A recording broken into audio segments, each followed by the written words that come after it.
The date is Friday, August 13th, and you're listening to Entertain This, a thought-provoking podcast encapsulating all things entertainment. In this episode, we're talking about the 1998 film called The Truman Show. This movie has so much deeper meaning packed into just 90 minutes, and we'll attempt to hit all the points it raises, including simulation theory, celebrity worship, and Jim Carrey's excellent acting in a dramatic role. So enjoy.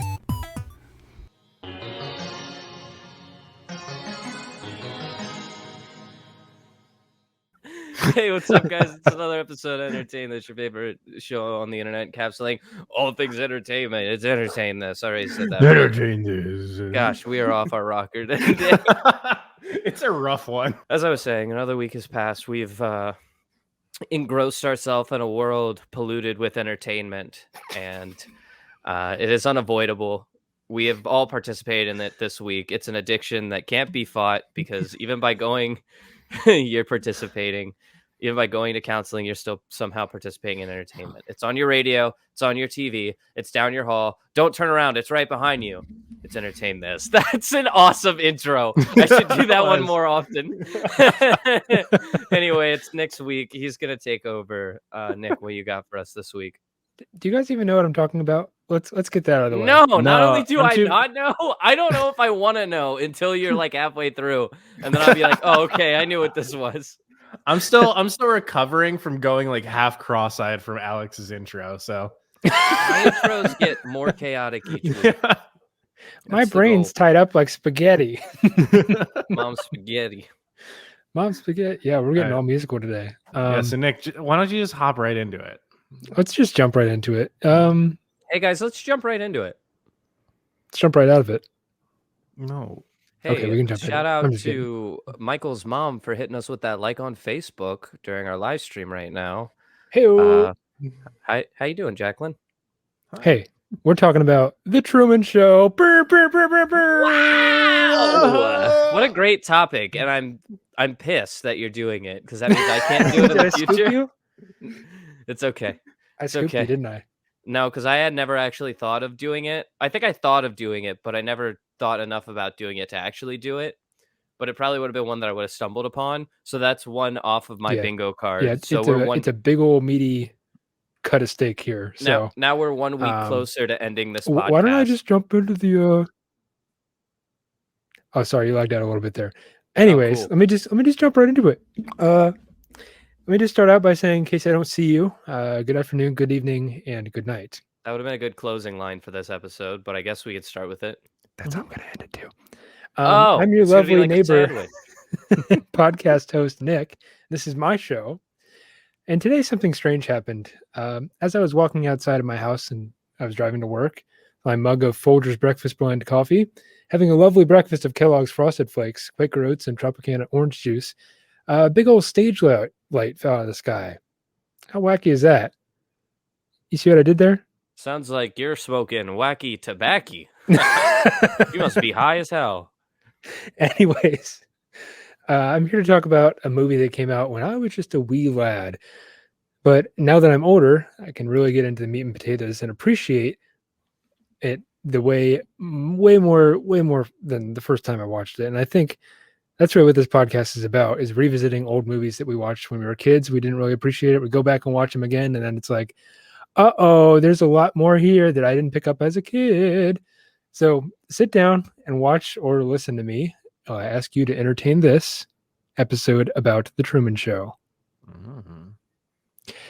So The Truman Show is stated as a psychological comedy drama film, and it's been analyzed as an exploration of simulated reality, existentialism, surveillance, religion, metaphilosophy, privacy, and reality television. That's a lot there. I'm going to do my best to discuss all those points with you guys, but I'll be sprinkling in little snippets of the plot back to kind of back up my thesis. In typical Thick Nick fashion, we'll have to sail by some emotional valleys. We'll soar to the philosophical mountains and take a quick stop at Stupid Joke Junction before I park the train and somehow make this a cohesive episode. So really, this film had no business coming out in 1999. Really, it makes you question what was happening back then, because, I mean, I was barely conscious, but you had films like Saving Private Ryan, Forrest Gump, and so many other classic films that were coming out during this time. Makes you really wonder what was going on in Hollywood in the late 90s. Good So, things. all the best things, of course. Honestly, all of the movies that you just said are absolute quality bangers. Mm-hmm. I was waiting for it. Is he going to say bangers? He said bangers. I'm happy. Of course. So let's say for the sake of argument here that I'm an evil dictator or a television producer, that they're really one and the same. But I'm running with complete control over some area of these beautiful United States. I got cameras everywhere. We got running water, trash service, the basics according to SimCity. But you lovely gentlemen, you live in my city. And I want to start my very own reality TikTok series with all of you.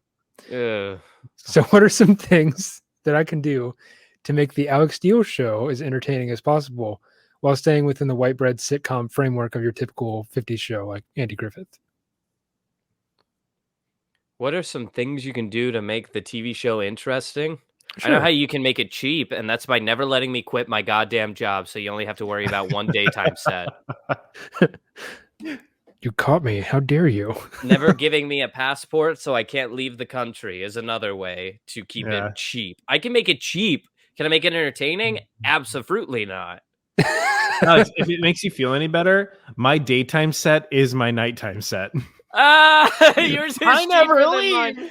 I have a sitcom. Wow. You have a web series. I'm going to dump a whole bunch of money into the Michael Savoya show. Oh God, make it interesting. I don't know. Give me a fucking kitten. I swear, I'm yelling at this new thing all every day, all day. Stop biting my feet. It's like herding cats, isn't it? The real question is, what haven't you done yet? What haven't you done yet? We've had the lawsuit. We've had the college days. We had the high school years. Mm-hmm, mm-hmm. What part of the hero's journey am I on at this point? You're on the slow decline and slip from actual reality. What But I Nick's am saying too. is, Alex, you peaked. Let's go back to the scripted material, huh? That's okay. I'm there too. It's just going to happen. All right. I don't know. It's real anymore. So let's get to the author's intention, shall we? Because I think it's important to understand where the writer of the script is coming from in the first place. Because we can spitball back and forth about, well, what does this mean? And maybe it's about meta philosophy and all this, but really, let's just put all the cats in the bag right off the bat, and then we can maybe surmise and think about it a little deeper after on. So Andrew Niccol, who is the show's writer and producer, started this with a one-page film treatment called The Malcolm Show. Now, I don't actually know what a film treatment is. So if anyone could tell me, that'd be much Break it down. It means it gets treated like a film and then turned into a sitcom. But it's one page. So I'm like, I don't know. But he stated we have a fact checker who's back from her hiatus, so maybe she could figure out what exactly a film treatment means while we're talking about this. Yeah, I thought it was a chemical treatment. You put the film in a bath, because this is back in the days of film. One-page film treatment, but no, you that put doesn't it make in any sense, does it? Like a Polaroid, you dip it in a tank of There's a acid. master class on how to write a film treatment. Hey, you're not meant to be Googling things. We have a person for that.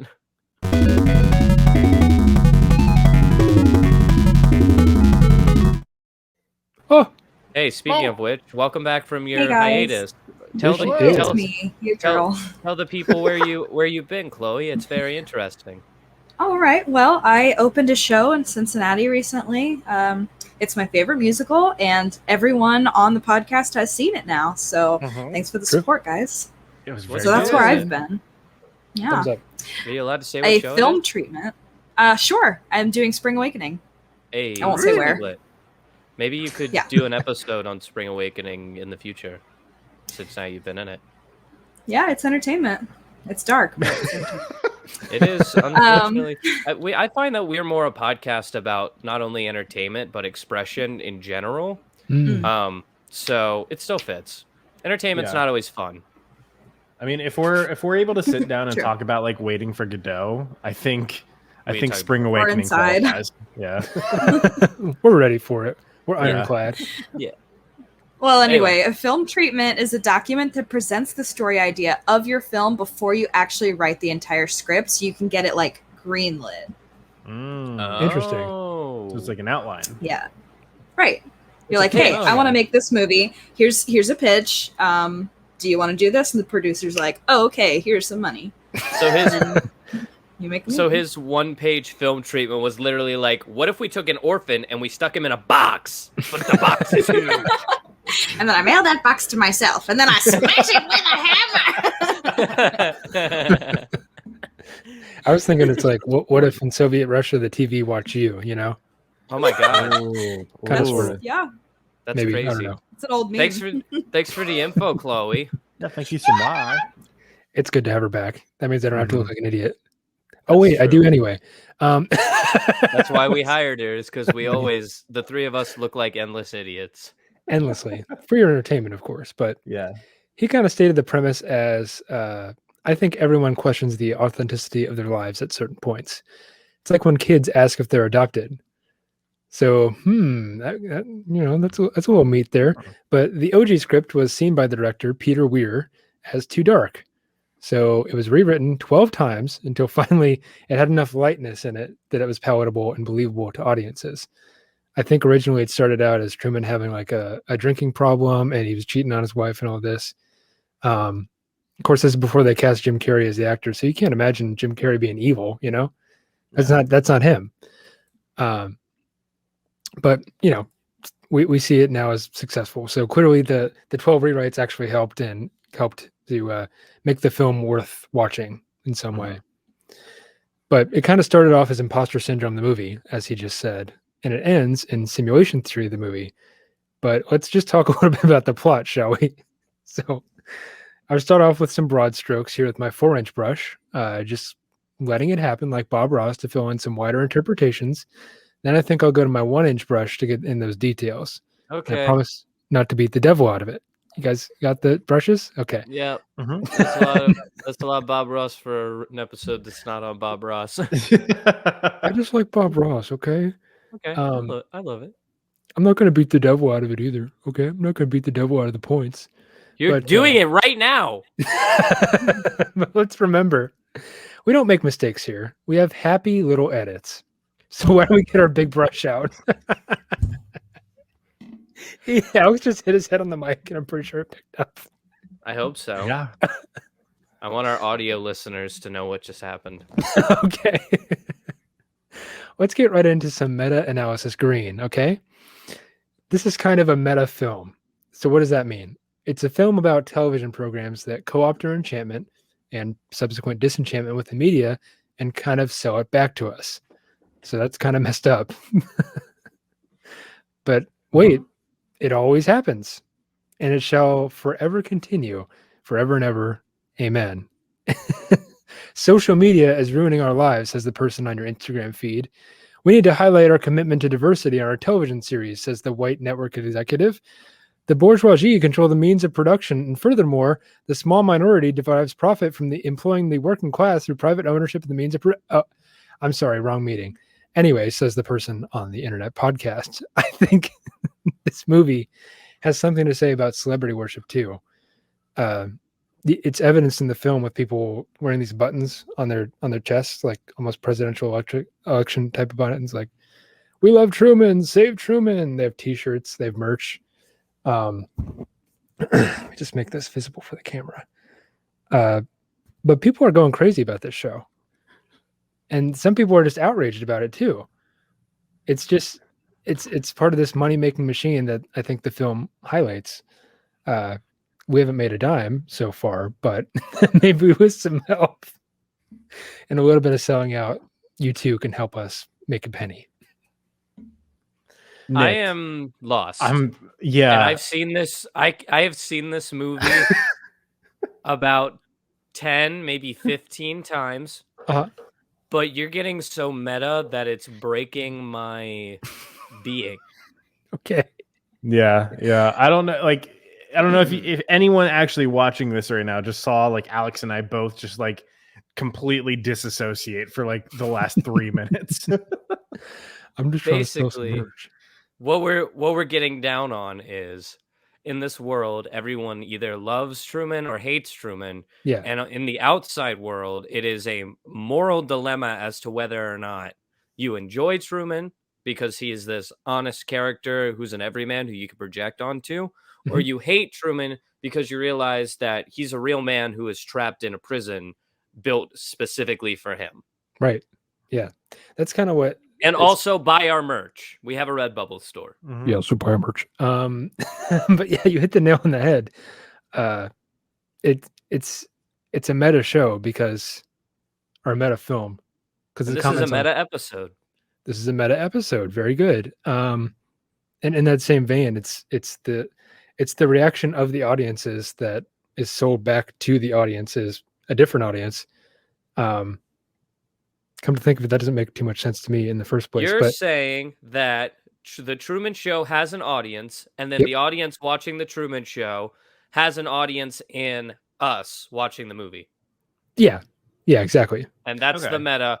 There are too many boxes. Let's stick to 2 boxes. We don't need to talk about the outside world, outside of the movie until the end, maybe when we're analyzing it with the real world. But we don't need to get into that. It got too many boxes, get too many cooks, get them out. Get them out. Many cooks. Get them out. Yeah. What do you guys think about the whole celebrity worship thing? Is that something you guys take part in, or? Now that's an interesting point when looking at this film. Yeah. I find it funny. Here's a little anecdote. Is that it? Anecdote? Nope. Anecdote. Anecdote. Anecdote. Well, there you go. I'll edit that out. Here's a little anecdote. Happy little edits. There we go. Here's a little anecdote. I recently discovered that Kanye West used to be a guest service manager at the Gap before he was famous. So there are pictures on the internet of Kanye West staring dead-eyed into the distance in his like Gap customer uniform, and like trying to help people and giving them this like blank stare, like you're killing me inside right now. As he does. I like that side of celebrities more than like their like public appearances or like them trying to like make themselves these undying gods of pop culture, because that tells me that like the world can accept people like that into that world, and that's promising. Now when it comes to being that person on the other side who like worships, quote unquote, I'll use like the Taylor Swift fandom gently as an example, because they are vicious on Twitter. They will take you down so fast. Like to look at someone and think of them as anything other than in celebrity form, like a way of sort of expressing your own feelings. Once you start seeing them on a level of like, oh, it's not about me, I just love her, that's when it starts to feel a little toxic. And a lot of singers have written songs about like their toxic fans and how scary those fan bases can get. Eminem is one of them. I mean, he wrote Stan about literally a stalker. And it's crazy. Yeah. And like, I don't know, I guess like for a long time, like growing up, you kind of just naturally fall into like celebrity worship, just because like outside of your parents, like who do you got? It's like what other role models do you have? Like for me, like I had celebrity worship with like Ken Griffey Jr., the baseball player. Oh yeah, like, I remember him. Michael Jordan, LeBron, Kobe. Like for me, it was like because like sports were so prominent for me. Like my celebrity worship was all like athletes. I guess like if I were to pick like any sort of like movie like star, I guess it would probably be Tom Hanks, who like I guess still fall into that. You just grew up with them. It's hard. Yeah. Right. And it's just one of those things where it's like it can be super harmful, not only for like the rabid parts of the fan base, but also like for yourself. Like what happens when you put someone up on this pedestal, but that pedestal was made of toothpicks? And like it turns out like one of them, like a bunch of them have been rotting for a very long time. You find out that the person you looked up to was a horrible bag of shit. Yeah. I think another point to kind of hit on, one that I just thought of when trying to reach the root of this conversation, is that a lot of times when you find those people who are like worshiping these celebrities. It's because it comes from a place of loneliness and trying to find someone to connect to without like the effort and stress of actual like person on person relationships. Mhm. It's being able to have a relationship with someone and have somebody open up to you, whether they be acting, singing, making a podcast, Mhm. and those people can't see you, but you can see them. So it's like a third person friendship that is maybe easier to take care of than like an actual friendship. Or maybe if an actual friendship isn't something that's readily available to you, um, say that you just have a hard time making friends or you're antisocial, it's so much easier to turn to, just for example, a podcast, three friends who just sitting around talking about entertainment. And for that hour that they talk, you're like, oh, I'm there too. Oh, I have these three friends too.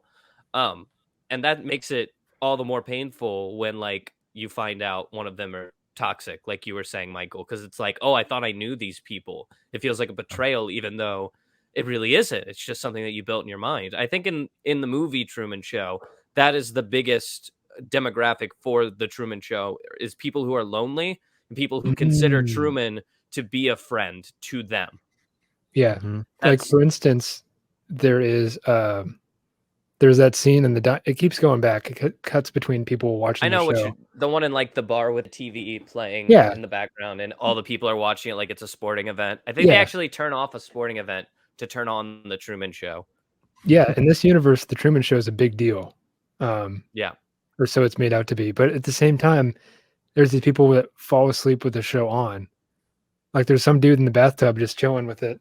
So I guess TVs and bathtubs used to mix back then, but that's beside the point. But he's just sitting there and he's falling asleep. He has a glass of wine or whatever, and it's just on. And If I remember it's correctly, there are also two old women who like are sitting together on a couch yeah, and they're like bundled up and they they have just love merch. hearing about like what Truman's gotten into today. Like it's their grandson who they're like trying to keep up with, you know? Yeah. I guess that's kind of the bright side of celebrity worship. It's providing oh, there you go. It's it's some sort of entertainment, but it's also like you said before, it's finding a friend maybe you didn't I have. I want to frame this episode because I think something is really interesting. It's something we can keep in mind as we're talking about this. This, like you said, was made in, I believe, 1999, right? 1998. Yeah. So this was in a time where the internet was still brand new. Chat Mhm. rooms were like just starting to take off. Cell phones, I don't think had text yet. People were still using pagers. So phone calls was really the only way you got in touch with people. And other Mhm. than that, you had the people who were on TV or you went and you saw people in person. And that was how you got like your face-to-face contact. I feel Mhm. like that's important, number one, because it does put it in a light of a place where like the TV is the only way to like feel like you have company when you're alone late at night. There's no way to Mhm. check Facebook. But also, it's important to note that a lot of the messages that this movie carries, they were made for a world that didn't have like live streaming or Facebook Live or TikTok Live, where you sit there for 3 hours and watch a guy try to make a ping pong ball into a cup. Those those didn't exist when this movie was made. But I think the messages of this movie carry so well into like the YouTube generation that that it just proves how timeless this movie and this message can be.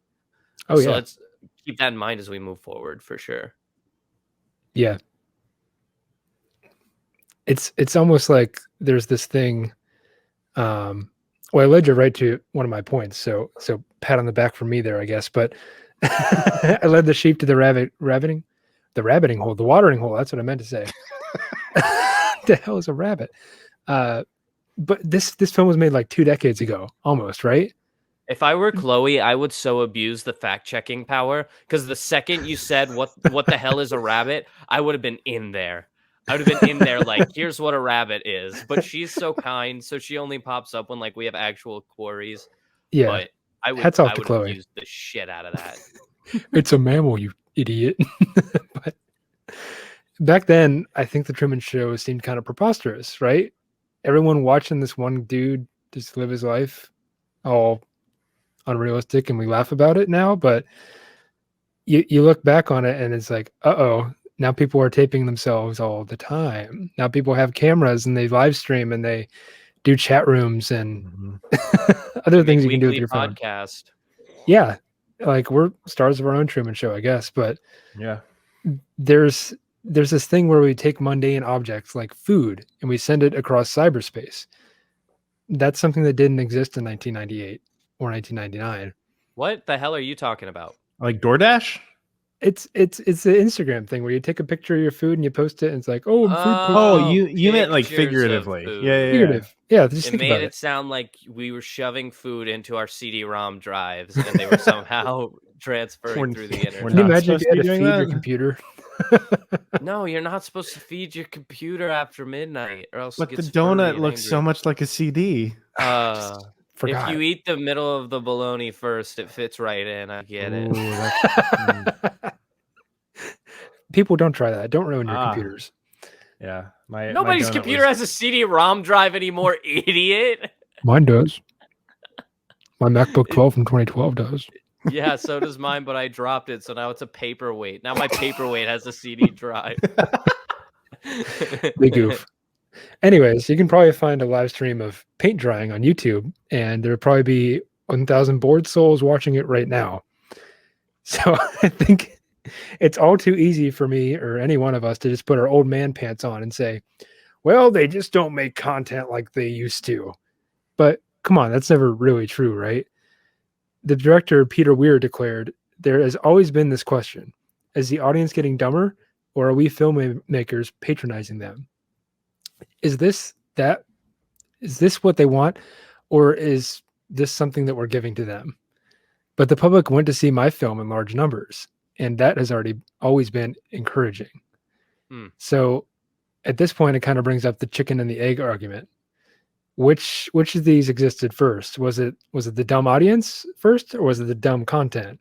I disagree with your argument. Okay, I disagree with the premise of your argument as a whole. Okay, And I'm not saying everyone anything's was dumb. shocked. Yeah. Okay, let's see it. I don't know. I don't think it's necessarily that audiences are getting dumber or anything like that, or that the content's being made to suit dumber audiences or whatnot. Sure. Like I feel like that's kind of putting the cart before the horse. Yeah, putting your old man pants on. Right. It's one of those things where it's like there's plenty of movies out there that are arguably to a much higher level of artistic interpretation than what was even physically possible back in the day. And I mean, like, you take a look at like even some of the biggest classics, like, I mean, Psycho, the horror movie, is a fantastic one where it's one of those things like at the time it was like frightening. And then you go back and watch it now and it's just like, it's kind of just like a goofy It's cliche. son. Yeah. Like, and it's not even that it's cliche. It's like you just look at like how it's being made and it's like, yeah, I get what you're doing, but like it feels kind of patronizing.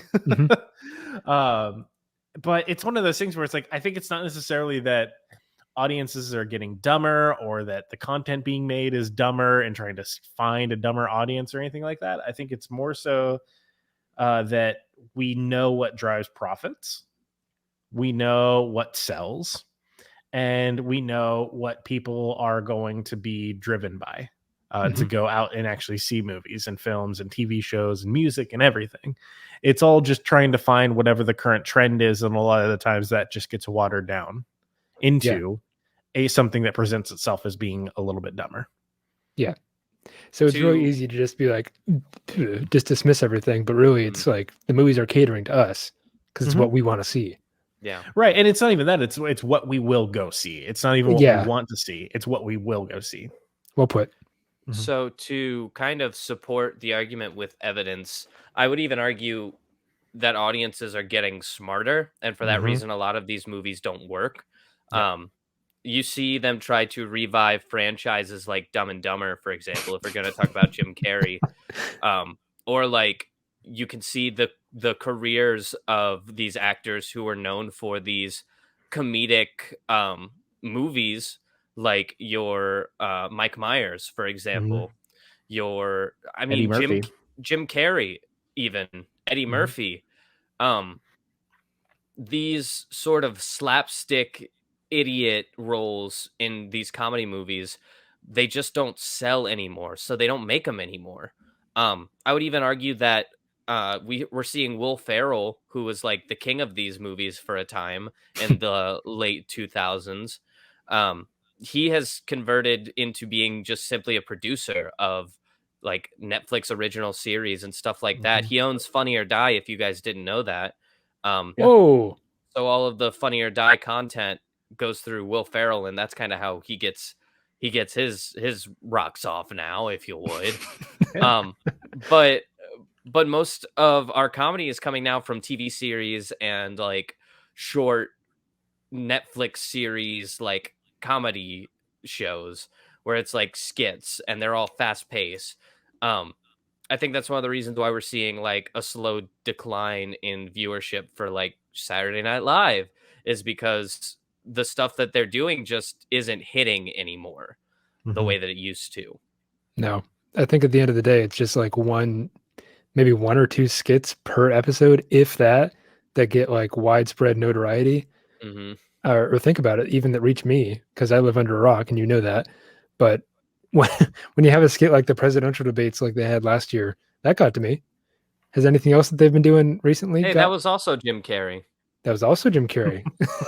This episode's about Jim Carrey. To do that. It really is. Which sucks, because I for sure should be doing that episode. Fuck. I'll shut up about Jim Carrey now. Nah, it's okay. Go ahead. Anyways, it's one of those things to bring up reality television one more time, because people like to say that this film kind of started reality TV. Of course, that's not the truth. There's plenty of other quote unquote reality television series before this movie came out, but this is right before the time when things like Big Brother, things like Survivor, The Bachelorette got really big. So people looked at this film and they're like, well, that's where the reality TV started. That's ignorant. It is kind of. It's but like, because this is a movie about why reality TV is a bad idea. And then they did it anyway. So it's kind of crazy like that. But I think a lot of people like to point to reality television and say they like to poo-poo it. You know, they put their nose up in the air at it. But really, these kind of shows are drawing huge audiences that other kind of television series can't draw. Take for instance the History Channel. When I was growing up, the History Channel used to be about history, and I enjoyed the hell out of it. Like think about Modern Marvels, Who Killed Hitler, or whatever the show was. And there's Nick's One Hitler for the episode. But I enjoyed the hell out of History Channel, and then they started getting into, I don't know, tail into the 2000s. I want to say is when they started doing the Pawn Star stuff, and then that evolved into Duck Dynasty. Yeah, and that evolved into like American Pickers and all this other stuff. It's just. Because what did people watch? What did the rating show? Exactly. The rating showed that, like, hey, people are loving this reality TV stuff. Why don't we do more of that? Storage. Yeah. It's not even that like people necessarily loved this stuff. It's that they loved it just more than the actual history. Uh-huh. Mm-hmm. Yeah. And the actual history was iffy at best. I want to say the History Channel is corrupt and I don't like it, but we can they got corrupted by the views, I think, and I don't like it personally. Nick, before they started doing reality TV, do you know how many History Channel documentaries claim that Nostradamus knew everything about the future? And now they don't make those at all. Once Nostradamus was proved like completely batshit crazy, they just dropped it, and they actually took off all the Nostradamus documentaries from all of their streaming services to prove that like they're like, we never said that. That was not us. Yes, you did. We're a reliable source, and you should also buy our magazine. I saw it starting to take a downhill dip when they started doing the ancient alien stuff, but even then that was pretty entertaining. I'll say that much, even if it is based on nothing. Sorry, I'll get off my soapbox. I have a question kind of on a similar topic. Okay. Does Discovery Channel still do Shark Week? Yeah. Oh yeah. Oh it's yeah. a holiday. Okay, good. Okay. I take off a week of work to watch Shark Week. You kidding me? You work from home. I'm kidding. I don't. I know people that do though. They're all about Shark Week. Sharks are nice. Don't. Well, it's just like I was thinking like Discovery doesn't really do like Mythbusters or any of the like the taxi like one Crazy Taxi? No, that was Cash Cab. Cash Cab, that's the Cash one. Cab Like, was so cool. I That like it was was a so banger. good. They also used to do like Dirty Jobs and like Yep. all those really cool shows that I grew up with. That like now are just like that's not what they do anymore. They don't do it because it doesn't pay Yeah. money, you know? Exactly. It's like people just were more interested in the other stuff. Yeah. I don't even know what Discovery Channel does anymore because I don't have know cable. either. It's kind of sad, but you know, was we a like to watch reality TV. And why do you think that is? I think it's a little bit of voyeurism in a way because we like to see what's going on in this house. How do people like? We know it's not reality. We know this is not how people actually interact with one another. But take, for instance, shows like Big Brothers where they have the entire house wired up with cameras. I think there's something to that because we like to see what people do. Well, yeah, like Big Brother's just like a big social experiment. Like So social long- experiment gone wrong. it's not even like it's designed to do exactly what they tell you to. It set up a goal with a bunch of crazy people that you shove into like a few rooms together, and it's like, cool, what's the output? People go nuts trying to win money. I mean, let's get into it though. Let's get like deep in the nitty gritty. I think there's something to liking being able to watch something that you feel like maybe you're not supposed to. Ooh, train wreck. And let's throw it back to 2007 when little Alex got his first iPod Touch, and one of the first apps that he downloaded was just an app that had a bunch of live feeds from security cameras, like any open access security cameras. And I would just pick a security camera and just watch it for hours and like see people passing through a street in Montreal, or like just like watch a security camera in a random park in Australia. And some of them were, you could take over and remotely control the security camera while you were watching it. Was it legal? I don't know. Is it still out there? Probably not. But I loved it when I was a kid because I got to see things that maybe I wasn't supposed to in different parts of the world. It was before live streaming, so it was the closest thing that I had. Now the question is, what's the entertainment value in that? It's number one, seeing things that maybe you're not supposed to see. Like the same as for Big Brother. Like you want to see these people in their like primal states, in their state of beings that they try to hide from everybody because the show captures them 24 hours and highlights those times where you're like, oh, this person's being a piece of shit, or like, oh, this person's being very sweet. This is like a straight IV into humanism and to understanding human traits. Well, and I mean, what's really the difference between something like Big Brother and something like Jeopardy? Like, I would under say the core, they're both game shows.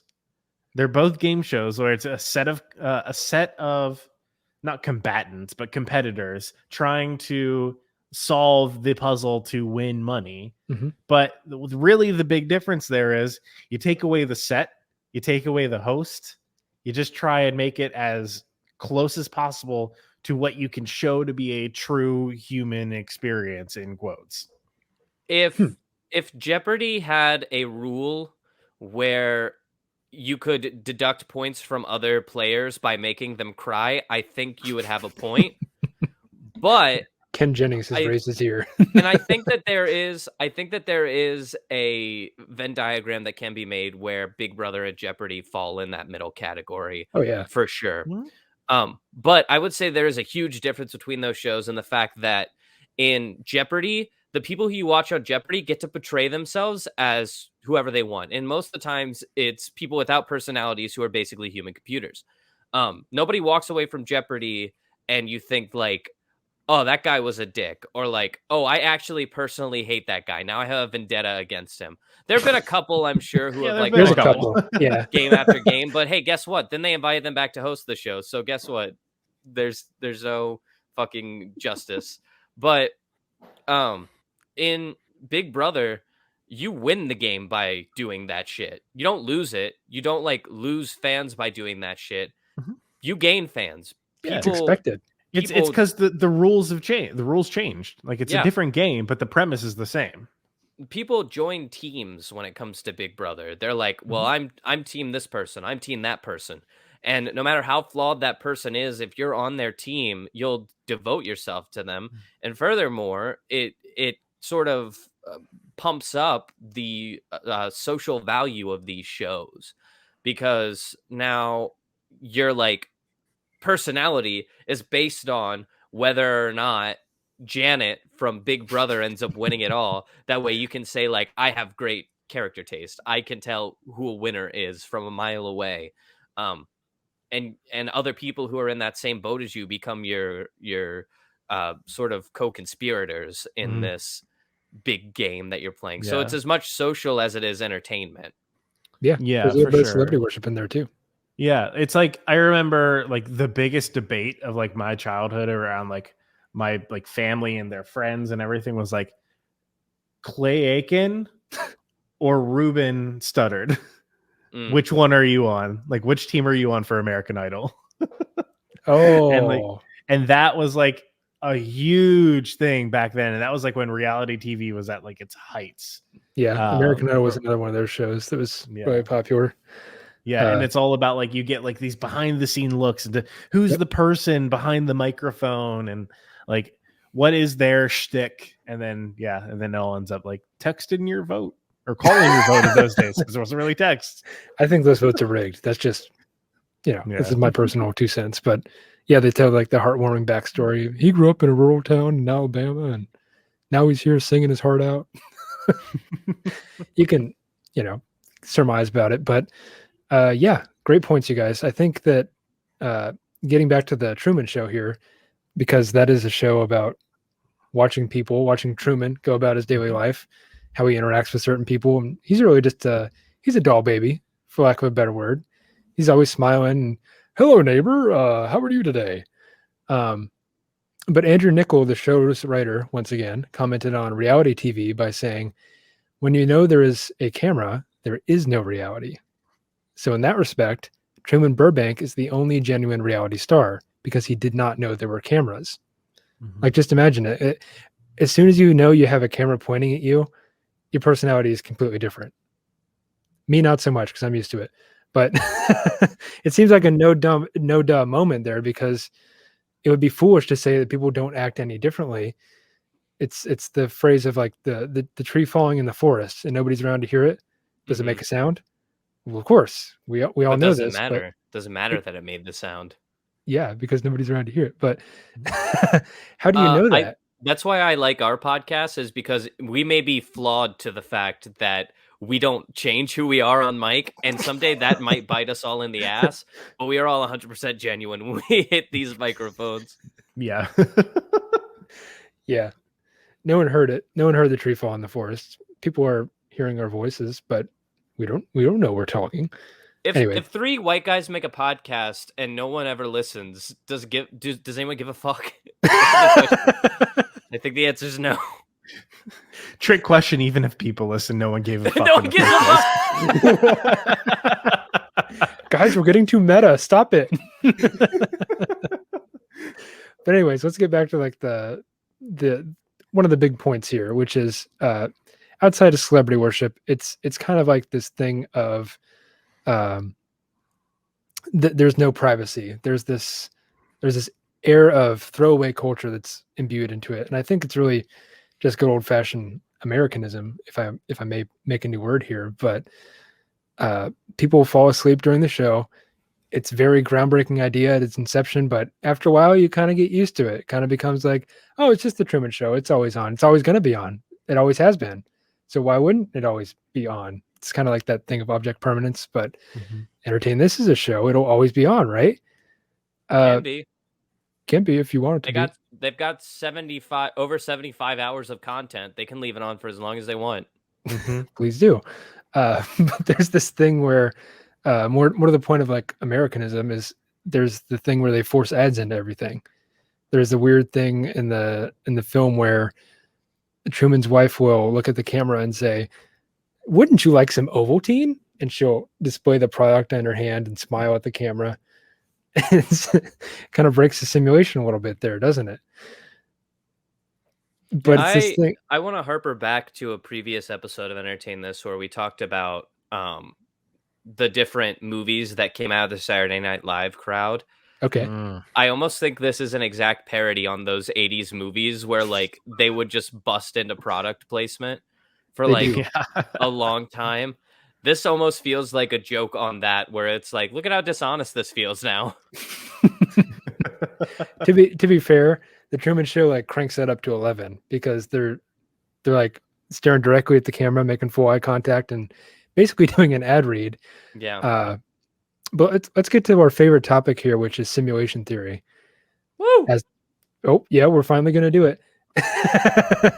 Let me define it real quick in case somebody doesn't know what simulation theory is. It is a proposal regarding the nature of existence.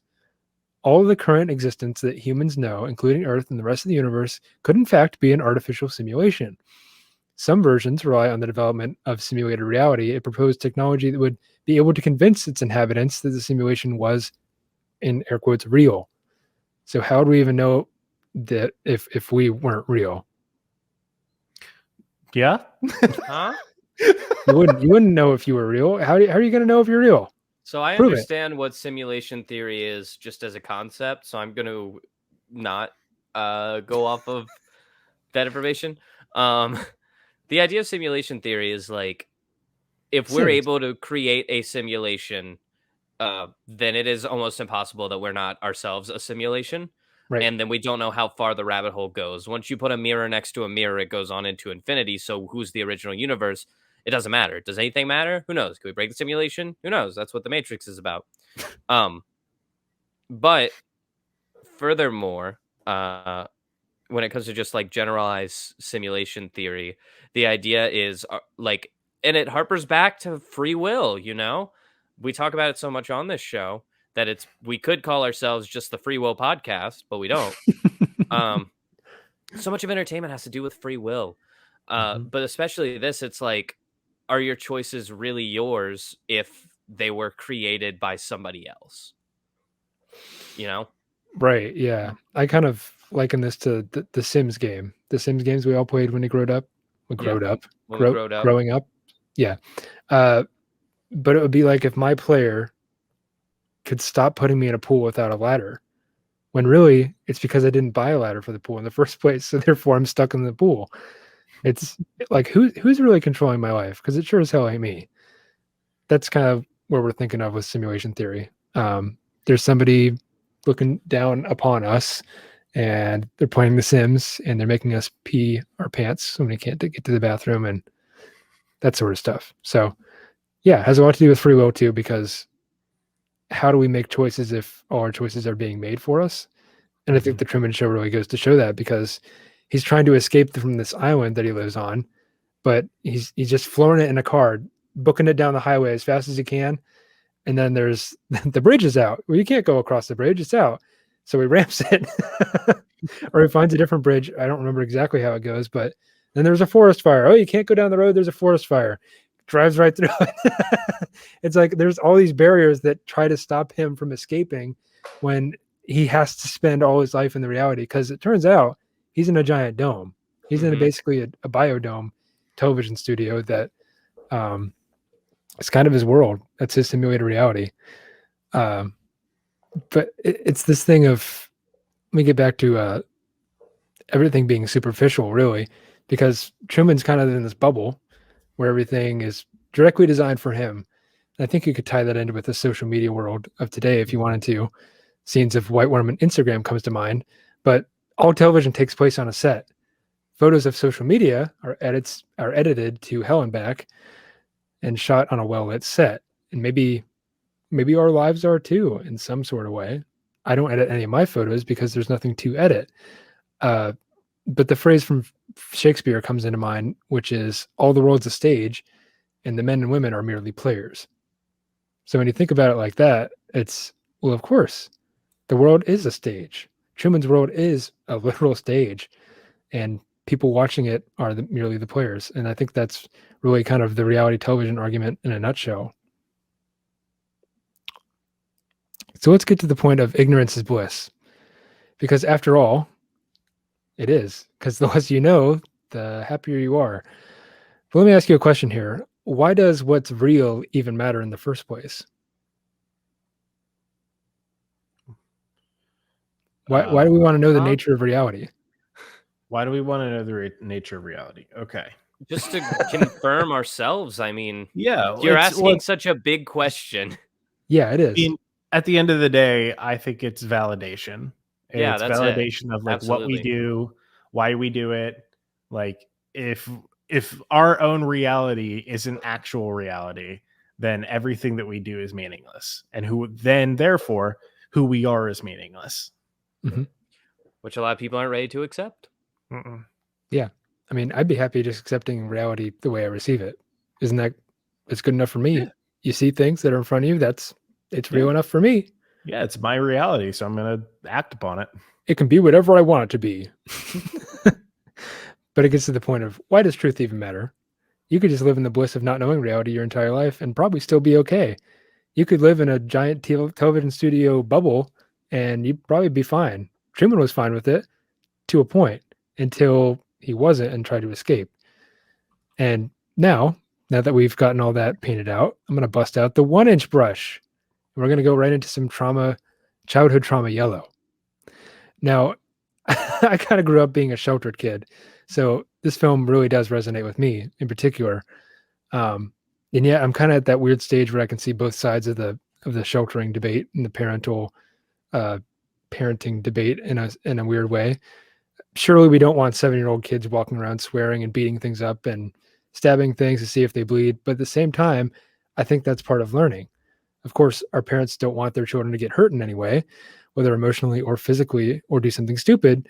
But once again, that's kind of part of being a kid. It's the process of falling down a tree, breaking a leg, scraping your knee that makes you less likely to play Tarzan again. Because mistakes are one of those things that you can truly call your own. And to that point of learning how to be an adult, Truman in the movie learns from an early age not to travel outside of his own town when his dad is killed out on a boat during a storm. So as a result of that, he has this fear of water. He can't go out on the open seas, the open ocean, because he knows, like, hey, my dad died out there and it was really traumatic. So it's that sort of thing that's kind of written into the show because they obviously don't want him leaving the set. Mm-hmm. But really, this kind of youthful ignorance to the rest of the world is America in a nutshell. It's the act of pushing all the world's woes away and just going about your daily activities without a care in the world. And I think that's really what the American dream is all about. It's the old phrase of, like, F you, I got mine. I got the white picket fence. I got the pastel painted home. On the cul-de-sac, I got a 9-to-5 job. I got 2.4 kids and a shiny new car. And I'm not just mentioning the American dream here for shits and giggles because, believe it or not, it's in the film right under your nose. Truman kind of lives this dream because he has this nice seaside cottage. He's got the wife. He's trying for a baby. Who knows if he'll come out. And he's got a car. He's got a great job. He's living the dream. But it's not like it's Truman is reflective of the 50s, if I may make another statement here, because you all know Harry Truman was president of the United States from 1945 to 1953.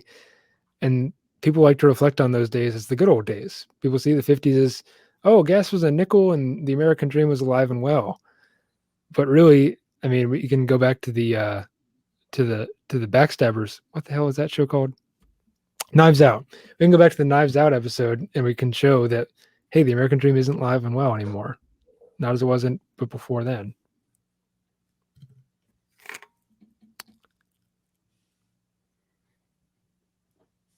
Scrolling. That was a pause for commentary. But I think we need conflict too. I think that's what humans were designed for. Truman is here living this life of ignorance almost, and he's having a good time. He's doing his 9-to-5. But at some point, he has this thing in his brain where, like, this is a little too perfect. The studio A is just falling out of the sky. Where did it come from? That was kind of weird. My wife is doing this weird stuff where she's looking at the camera and trying to advertise stuff to people. What's going on here? It's because things are too perfect. When you don't have a purpose, you can't find the meaning. But we've shown that human beings can make meaning out of nothing. And I think that there's an essay published in the International Journal of Psychoanalysts, which analyzed Truman as, quote, a prototypical adolescent at the beginning of the movie, but he feels trapped into a familial and social world where he tries to conform while being unable to identify with it, believing that he has no other choice, other than the fantasy of fleeing to a faraway island. Eventually, Truman gains sufficient awareness of his condition to leave home, developing a more mature and authentic identity as an adult, leaving his child self behind and becoming a true man. So that's pretty interesting, right? Maybe that's why he has that name. I don't know why he has that name. Truman just seemed like a good name. But maybe, if I may jump off the deep end for a minute here, maybe this film represents a psychotic break. In full disclosure, I've never snapped completely, but every time I do this podcast, I come pretty close. But this Truman dude, he's had enough. He's had enough and he's snapped. And I think we've all had not a severe moment, but brief moments where like, this isn't working. I want out. So big old spoiler ahead. He actually does get out of his simulation. He breaks free. He gets there's this almost hero's journey type of thing where he gets on a boat and he goes out, sails as far as he can into the water, and then the show's director or producer, whichever it is staring down at him and watching his every move because that's what he does. Mm-hmm. And he hits him with like hurricane force winds. And there's this scene where like, oh, we've never hit him with a Category 5 hurricane, storm force gale with all this rain coming down. He's like, go ahead and hit him with it. So he's getting pelted by all this rain and wind. And eventually it clears out because the director's like, all right, you know what? He's going to get out. This is just the way it's going to have to be. And there's this door. It's painted like a sky of some sort.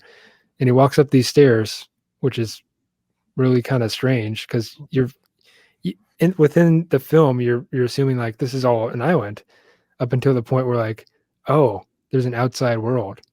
And there's this door that opens up. And then you see him saying, if I don't see you, good afternoon, good evening, and good night. And walks out the door, and that's the end of the film. So, we did it. And maybe there's some religious overtones there too, with him screaming at God because he's unhappy with his lot in life. But we're just gonna sidestep that altogether because that's an ugly argument to have. Cool. But yeah, I think we hit on a lot of subjects. What are your closing thoughts about this film?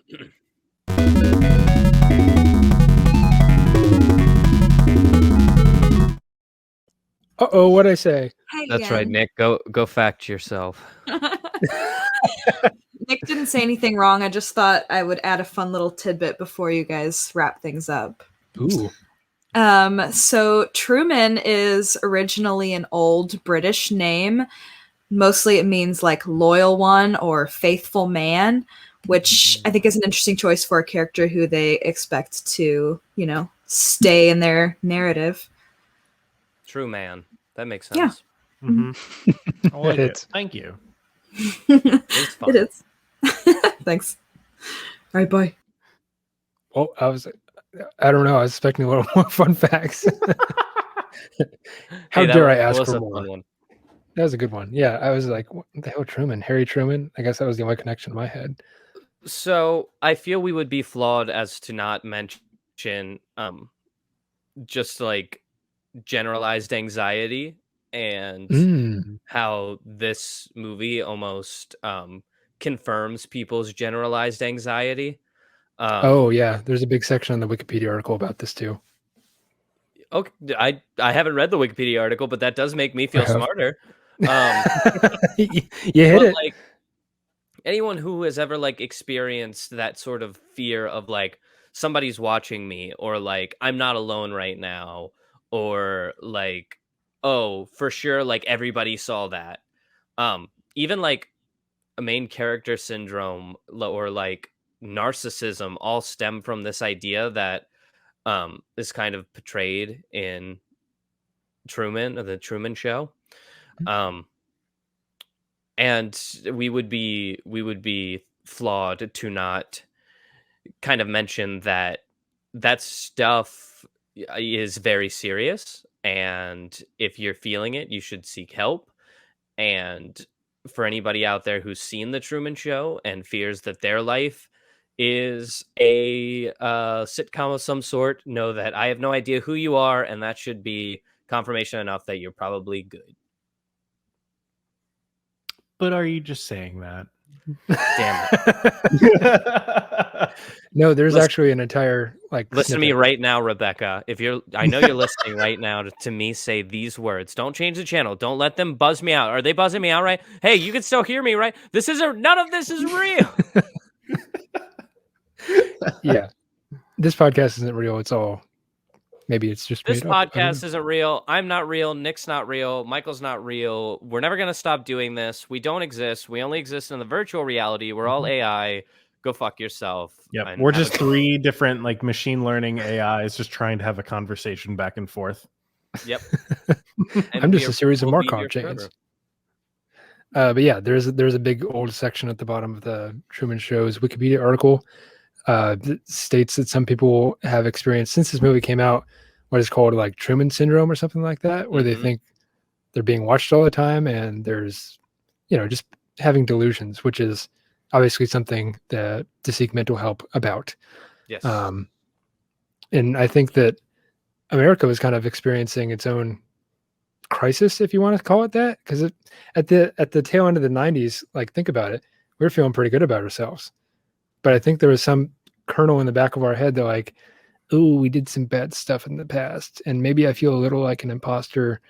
And then of course, you have 9/11 happen, and people were like, oh my goodness, we had this like time of reckoning where we thought we were the biggest, baddest people on the block, and then 9/11 happens, and it's like, we started having all this anxiety about like terrorism attacks happening and people kidnapping our kids. And I mean, heck, we were raised by it. So long story short, this is an American film. It's about America.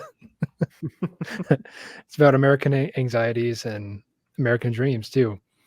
It's kind of a poetic way to wrap it up, I think, but the world can watch us at their leisure. Of course, we're available on the YouTube, the Spotify, the Instagram, What's happening? Apple Play podcast, Google Play, Apple Store podcast. What's happening right now? I don't know. I'm trying to end the episode in some kind of nice bow. You got anything else? I have a quick this to do. Oh, you do? Why are you doing the sign off? I do it every week. Guys, if you have something that you want to entertain us with, why don't you send us an email, entertainthispodcast@gmail.com. Do I not have to do a quick this week? No, please do your quick this. If you guys didn't catch our episode last week, at least for the moment, we've cut a promotional spot because we no longer have anybody to promote because of the fall of our network, the Scene Snobs. So we're going to just jump straight into the quick this. Last week, we talked about Inside. We had part 2 where we talked about intermission to the end. If you didn't see it, you should go check that out. But because I led that conversation, as is tradition for these 75 episodes of this podcast, I shall now grace the ending of this episode. I shall throw a metaphorical champagne bottle at the ass of Nick's ship, sending it on its way into the ether with a quick this. And I will do so once somebody has a timer brought up. Shit, fuck. Okay. The panic! He caught us off guard. Done. Got it. Oh, he's quick. 3, 2, 1, go. He's quick. Hey this. guys, it's me. I really struggled with coming up with something to talk about on the quick this.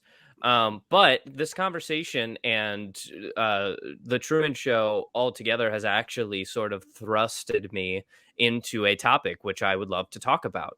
I want to talk about a celebrity who actually has suffered from Truman Show, or like the Truman kind of mental illness that we had talked about. What was it called, Nick? The I don't Truman know, it's called effect? Truman Syndrome. Truman Syndrome. Sure. Someone who's actually outspoken about it. I want to talk about David Andrew Bird, Truman Show also delusion. known as by his stage name, which is Lil Dicky. He is a rapper. He's an American rapper who made his fame through YouTube after releasing his song Ex-Boyfriend on April 25th, 2013, which gained over 1 million views in 24 hours, which is a huge feat. This sort of bursted him into stardom and led him to eventually create his album Professional Rapper on July 31st of 2015. But let's talk just a little bit about Lil Dicky while we're here. He was born in Philadelphia and grew up in an upper middle class Jewish family. And things are about to get a little graphic, so just be ready. He was born with a tangled urethra and hyposidedias. I'm not a doctor, but your doctor would know what that is. In which the urethra does not open from its usual location and requires multiple surgeries to fix. And in doing so, he was sort of messed up down there. He instead embraced this, naming himself Lil Dicky and facing his greatest fear, which was his own genitalia, and decided to rise above it. His interest in music, however, started when he was listening to hip hop, and alternative rock, and he began rapping in the 5th grade to do a history report, sort of an Alexander Hamilton-esque spin. But we love hop. So he kind of got into the rap game super early on. Now, that isn't what he always wanted to do. He actually wanted to write comedy, actually. He says that he initially started his rap career simply to get attention comedically so that he could write movies and TV shows and act. Now, in doing this, he fell in love with rapping, and he claims that he's not leaving the game until he's proven his point, whatever that point may be. Maybe the fact that he has a tiny penis. What I want to talk about, however, is number one, his album, which is Professional Rapper, in which he goes through sort of the first year of being a rapper. And this includes songs like where he goes over how like nobody wants to rap against him. No one's his enemy. So he's his own worst enemy. But most importantly, the finale of the album is called Truman. It is about how he saw himself as a Truman-esque character as a child, and he thought that he was this like huge deal. Like he would get in the mirror and talk to people. He would talk to the audience because he thought people was watching him, and that he thought he was meant for these great things because of this Truman Syndrome that he had developed. Now, granted, at the end of the day, he was right. He ended up becoming a big star. He ended up making like all of these awesome projects, but to do so, he had to kind of find inspiration from the Truman Show and push himself to that level of stardom. His Truman-esque attitude towards himself actually led him down the path of narcissism, becoming sort of a self-fulfilling prophecy in the case that he put literally everything above, or he put everything under his rap career. He thought that he was so great and he was destined to be this great rapper. So he gave up relationships. He ended up doing like all of this stuff that wasn't so great in order to become this professional rapper. All of this is covered in his TV show that released in 2020 called Dave, which is a sort of autobiographical story of his life. It's now in its 2nd season, and we've gotten to a part of an arc where his narcissism starts to get in the way and he starts not being able to take care of himself. And you should go check that out. Whoa. Nice. I had no idea about him. Yeah. Today I learned about Lil Dicky. A whole episode on him, maybe, but I don't know if I could. And also, the 2nd season show isn't done yet. But I watch it every Thursday. It comes out Thursdays on Hulu. I get myself a large chicken fried rice from Casual Chinese. Get myself a nice Code Red Mountain Dew, and I sit down and I have a little Alex hour where I sit and I watch Dave. I figure out what's going on in Dave's life. I figure out if he's figured. I try to figure out whether or not he's become a good person yet. The answer in season 2 is usually no. But the fact that this show is written by David Bird, tells me that there is a level of self-awareness to him as a person. So I imagine the character will get there over time. So the first season's all about like comedy and like becoming successful and the road to success. But the second one is about the sort of fall from grace once you get there and realize maybe you're not meant for all of the stuff that you thought you were meant for. Maybe you just got lucky a couple times. I feel like that is a really good message for anybody who's out there trying to make anything out of their own entertainment or their own art, is to approach it with class and dignity and never assume that anything is guaranteed. So you guys should check out Dave. That's my quick this. We currently have 3 viewers. What's up, guys? Thanks for tuning in for my rant about a rapper named Lil Dicky and his tangled urethra. I really appreciate it. Anybody got anything before I do our sign off? No, thank you for listening, but thank you for thank you for telling me about Lil Dicky, because I didn't know about him. He's very not real cool. big into the hip hop, as you know. He breaks a lot of the he breaks out a lot of the cages that rap has formed around their stars. A lot of the like getting bitches, having money. Like he writes songs that are counter to those. Like he's like, I'm Jewish and I'm frugal and I don't want to spend all that money. And like he does an entire rap about how he saves all his money and he does everything the cheap way.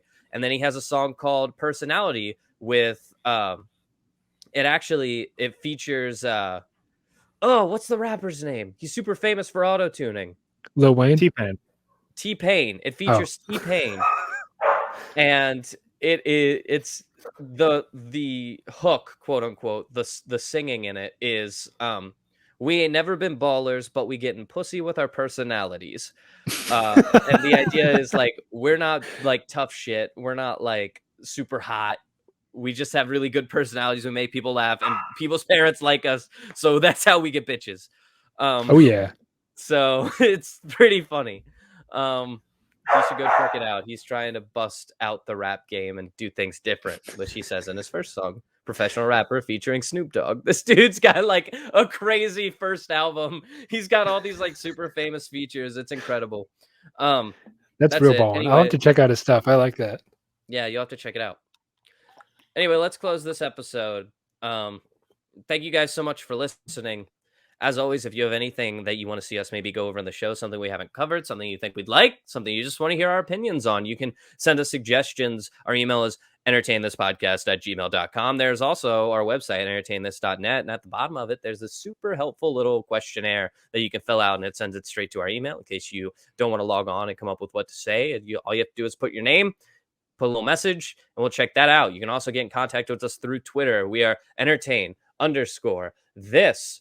On Twitter, we are also on Instagram. Our Instagram is Entertain This Podcast. You can also find us on YouTube. We live stream there it used to be Thursdays. It's feeling like Wednesdays now, but sometimes it might be Thursdays. So turn on those bell notifications. Hit that subscribe button while you're there too. We like that. I'll be releasing a series of Let's Plays on I Have No Mouth, But I Must Scream as I prepare for next month's episode. Hey, that was Siri. Because I said series. Fun fact. They're always listening. But you can also check out our page on Facebook. We are at Entertain This Podcast. You can find our little page, a little closer here. Anthony Eversole said he considers himself an anti-rapper in reference to Lil Dicky, which is also true. And you should definitely check out that. So... there you go. It was like an impromptu episode of Entertain This. I like entertain us so we can entertain you and you can entertain this. Impromptu is such a dirty word. Like, no, this is a good episode. We had a conversation. No. I was talking about how you were like, hey, here's Lil Dicky. You should go check him out. And I was like, oh, I'm going to go check him out now. I'm going to go entertain this. Entertain it. See you next Friday. Bye. Wait.